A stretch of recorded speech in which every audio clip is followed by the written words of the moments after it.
Qual seria o efeito do ritmo sincopado na mente humana, no aspecto da adoração? Então, quando se fala em adoração, qual que é o efeito desse ritmo sincopado na nossa mente? Seria interessante também só comentar o que seria sincopado. Que essa palavra, para quem não é do meio, né? Só para Uhum. explicar Quem também. não Vamos ouviu a relembrar. live passada, né, que ele explicou um pouquinho e vai falar mais ainda desse assunto na próxima live, mas Daniel já dá uma abertura nisso aqui. Sim. Então, esse termo ritmo sincopado, ele se aplica a um ritmo específico, onde há um deslocamento. Então, sempre que você ouvir ou ler a palavra síncope ou sincopada relacionada à música, associe com deslocamento. É como se eu estivesse lendo qual seria o efeito do ritmo deslocado na mente humana no aspecto da adoração, certo? Então é isso, existe um deslocamento ali, deslocamento de uma acentuação natural que já existe. Podemos falar um pouco sobre isso antes de responder a pergunta. Na verdade, eu acho que podemos... Já respondemos, né? Vamos só completar aqui.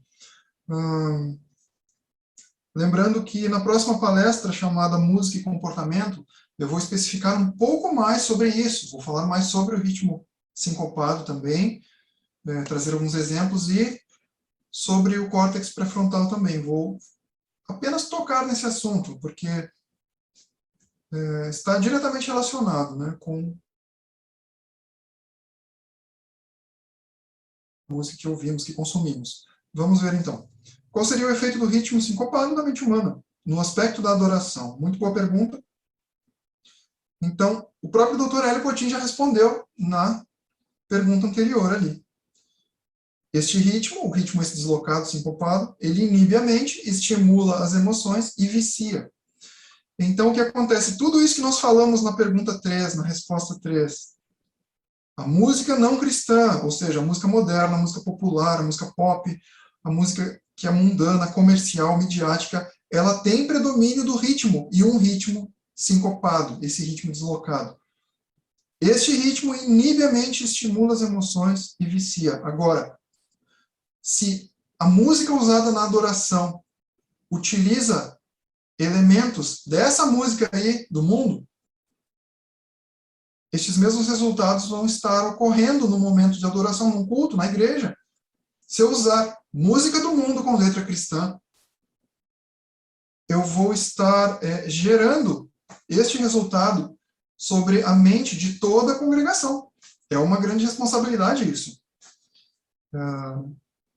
Especialmente para quem compreende, talvez mais a fundo, para quem é profissional da música,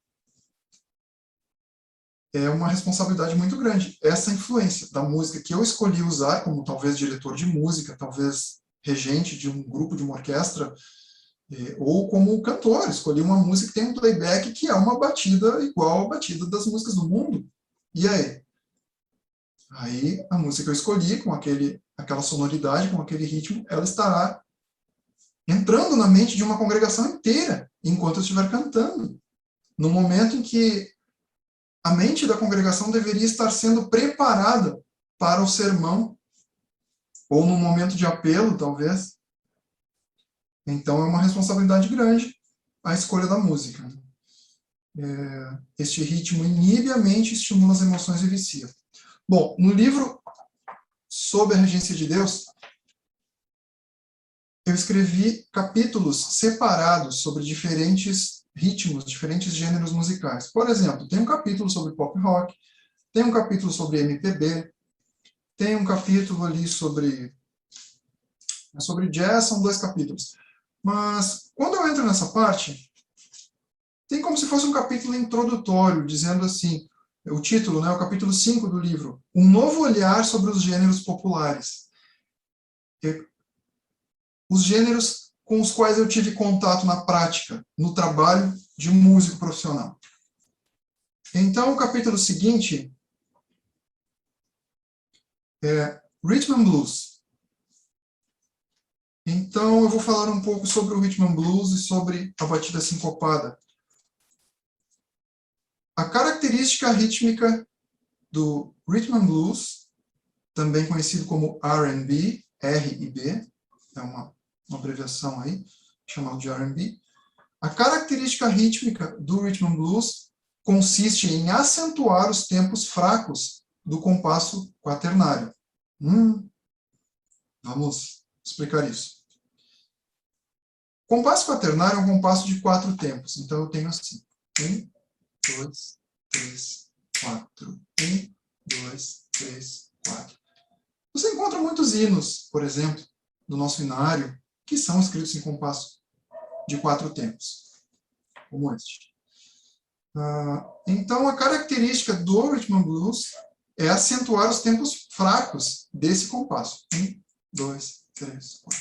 Quais são os tempos fracos? Quais são os tempos fortes? Naturalmente, este compasso de 4 tempos, 1, 2, 3, 4, ele tem um acento forte no tempo 1. E um acento forte também no tempo 3. Mas digamos que no 1 seja mais forte. Okay? Estou simplificando a explicação. Não é aula de teoria. Então, funciona assim.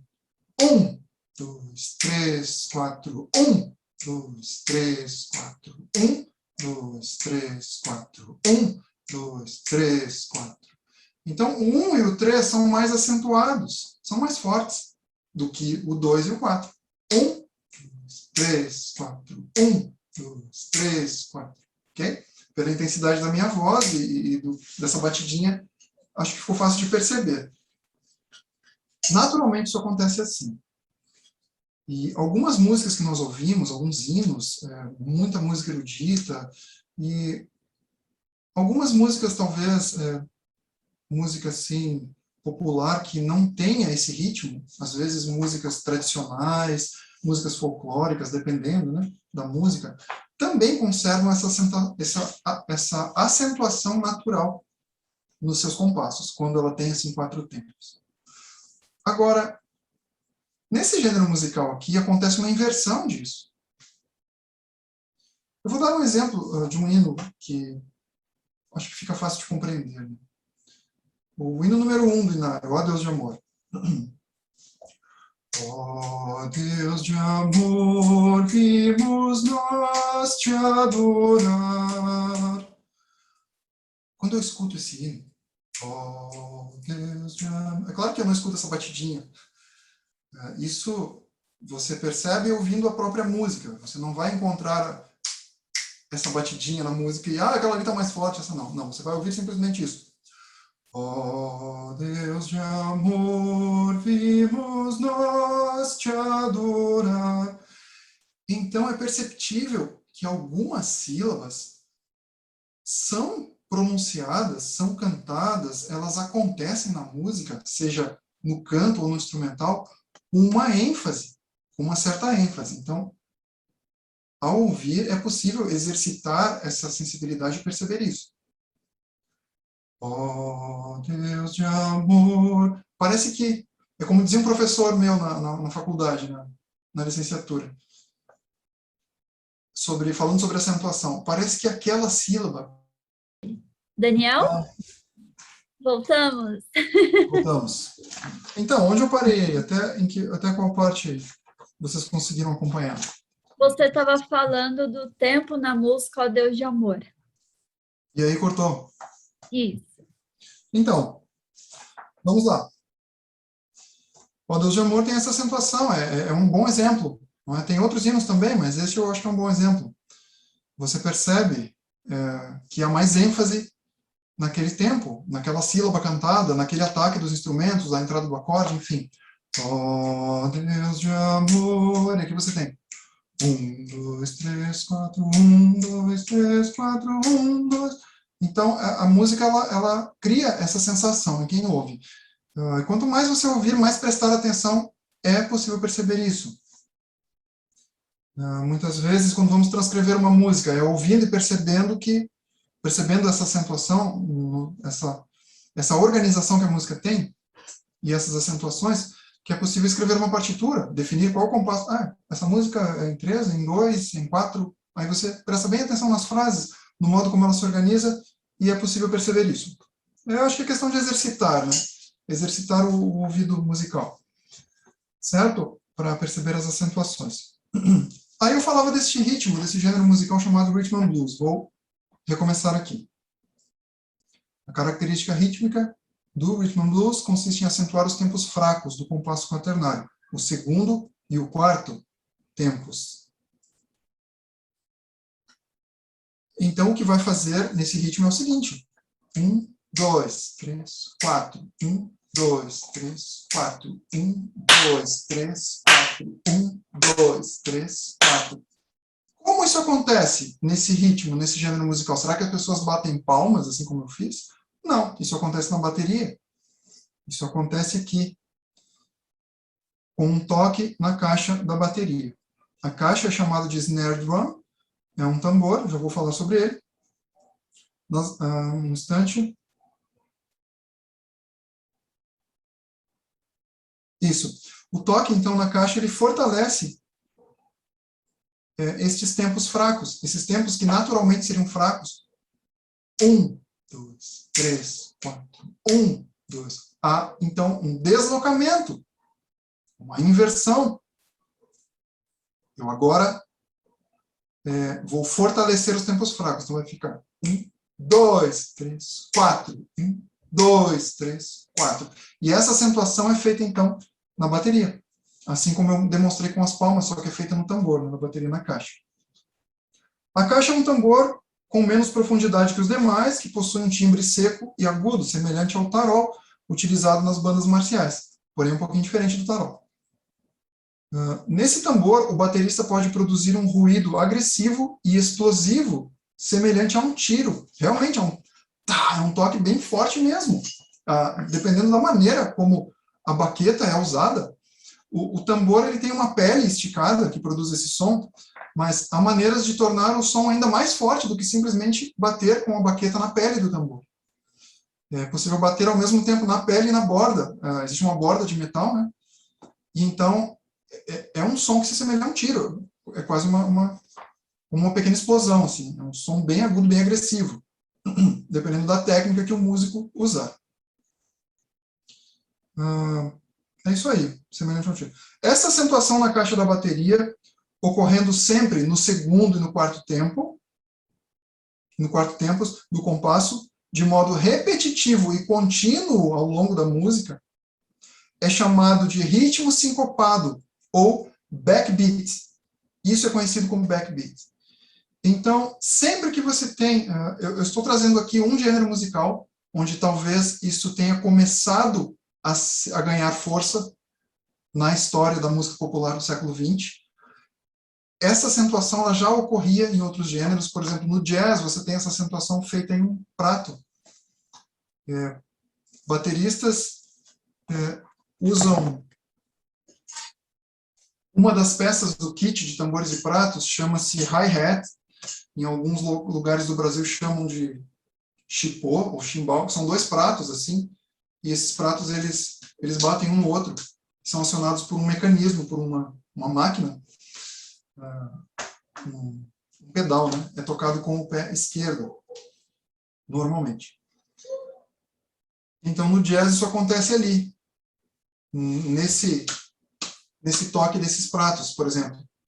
1, 2, 3, 4. 1, 2, 3, 4. Aqueles pratinhos, né? Eles batem e produzem esse acento. Não é algo tão agressivo, tão explosivo quanto no rhythm and blues e depois no rock and roll. Então, tudo isso foi acontecendo gradualmente até chegar à década de 1950, o surgimento do rock and roll, onde o ritmo sincopado ganhou força total, onde esse tempo fraco foi mais fortalecido pelo toque na caixa da bateria, rhythm and blues e depois no rock and roll. Esse padrão rítmico, esse 1, 2, 3, 4, 1, 2, 3, 4, que pode ser feito num prato, na caixa, enfim, e ganhou força com rock and roll, esse padrão rítmico tornou-se a assinatura da música popular norte-americana e ganhou força a partir da segunda metade do século XX. Então, existem algumas definições interessantes para complementar essa resposta. Por exemplo, backbeat é uma acentuação sincopada na batida discordante. O que é batida discordante? É essa batida que não é naturalmente forte, né? Tem um compasso simples de 4 tempos, que são as batidas 2 e 4. Então, a batida sincopada é um termo usado para se referir a esse backbeat.